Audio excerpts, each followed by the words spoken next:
दोस्तों, मेरे दिन की शुरुआत होती है मेरे कान्हा जी के साथ। और एक लेडीज़ के जीवन में इतना काम होता है ना हाउसवाइफ को, कि उसकी दिन की शुरुआत और रात का एंड पता ही नहीं चलता कैसे जाता है। बच्चे उठ गए और मैं आ गई किचन में, क्योंकि आज था गुड़िया का फर्स्ट डे स्कूल में।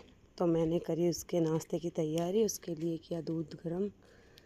अब भाई गुड़िया थोड़ी सी मैच्योर हो गई है, या ये कहो वो सेकंड क्लास में आ गई तो अपने काम खुद कर लेती है। वो गई थी नहाने, तब तक मैंने सोचा क्यों ना उसका नाश्ता तैयार करूं। लेकिन उससे पहले मैंने दी बसंत को चाय बना के और उसका किया टिफ़िन पैक।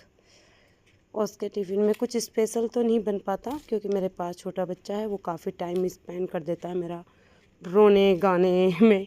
तो मैंने उसको पराठा दिया और आ गई उसको रेडी करने। वो नहा के आ चुकी थी, क्योंकि मेरी बेटी खुद ही नहा लेती है जब उसको लगता है कि मम्मी बहुत बिज़ी है, और या फिर उसका भैया हेल्प नहीं करने दे रहा है। तो वो नहा के आ गई, मैंने उसको रेडी किया और उसके बाल बनाए, क्योंकि अब उसके बाल बढ़ रहे हैं तो उससे अपने बाल मैनेज नहीं होते।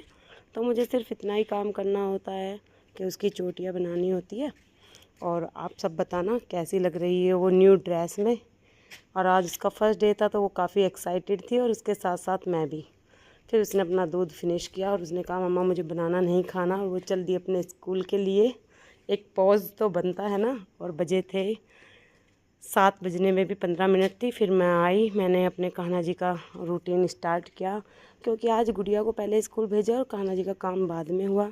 क्योंकि काफ़ी समय लग जाता है, सुबह लंच पैक करना, बच्चों को उठाना, ब्रश कराना, रेडी करना। तो उसके बाद ही कान्हा जी का काम स्टार्ट हुआ आज, वरना और दिन सबसे पहले मैं कान्हा जी का ही काम करती थी। और हो गए मेरे कान्हा जी तैयार। मैंने किया चंदन का तिलक और फिर की उनकी पूजा। पूजा करके मैं आ गई अपने किचन में, क्योंकि इन सब से काम से ख़त्म होने के बाद मैं बनाती हूँ अपने लिए 1 कप चाय, वो भी शक्कर वाली। तो मैंने की अपनी चाय की तैयारी। और जब तक चाय बन रही थी मैंने सोचा क्यों ना बर्तन साफ़ कर दिए जाए, तो थोड़ा सा काम कम होगा। क्योंकि जब सिंक फुल हो जाता है तो बड़ा आलस से आता है बर्तन करने में। मैंने फटाफट किए सारे बर्तन क्लीन, और तब तक मेरी चाय भी तैयार हो गई है। आ जाइए आप सब भी पीजिए, चाय का आनंद लीजिए। साथ में मैंने लिए पराठे, क्योंकि तब तक काफ़ी टाइम हो चुका होता है तो नाश्ते का टाइम हो जाता है। फिर मैंने लगाई झाड़ू, और इधर आपको पता है मेरी रही तो रोज़ ही लगती है। उसके पापा सो रहे थे और ये थोड़ी सी देर फ़ोन में लगा हुआ था, मैंने लगाया तब तक पोंछा। आज इसका मूड ठीक था तो मेरा काम जल्दी जल्दी ख़त्म हुआ, और घर हो गया है क्लीन चिट। और ऐसे घर में मन लगता है काफ़ी जब घर साफ़ सुथरा हो जाता है। फिर उसके बाद जब तक 10 भी नहीं बजे तक मेरा काम ख़त्म हो गया, मैंने सोचा थोड़ा सा सिलाई का काम कर लेती हूँ, क्योंकि एक गृहिणी को थोड़ा थोड़ा सभी काम आना बेहद ज़रूरी है। तो कुछ फटे टूटे कपड़े थे जिनको मुझे सिलना था, तो मैंने फटाफट वो भी सिल दिए। क्योंकि वो तब तक थोड़ा सा फ़ोन देख रहा था। मैं ज़्यादा फ़ोन नहीं दिखाती, लेकिन आज उसने ले लिया और मैंने भी कोशिश नहीं की उससे लेने की। और क्योंकि फिर मैंने कपड़े धोए, गुड़िया स्कूल से आ गई थी और उसका दिन इतना अच्छा रहा। वो घूम घूम के झूम झूम के बता रही थी। धूप इतनी तेज़ होती है कि कपड़े तुरंत सूख जाते हैं। मैं आ गई इनको उतारने, और एक गुड़िया आई थी मेरे पास कवर कराने के लिए, तो मैंने किया उनकी नोटबुक पे कवर। तो दोनों ही तब तक बहन भैया की बज गई तगड़े वाली लड़ाई। रोआ राट चूटा मारी सब चल गई इनकी।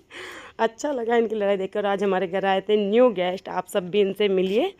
और बच्चों ने चिप्स और फ्रूटी पी के किया एंजॉय। तब तक मैं बना रही थी किचन में चाय इन सब के लिए। तो ये सब खड़े हैं मेरे पास ही देख रहे हैं। और शाम का खाना क्या बाप बेटी ने एक साथ टीवी देखते हुए।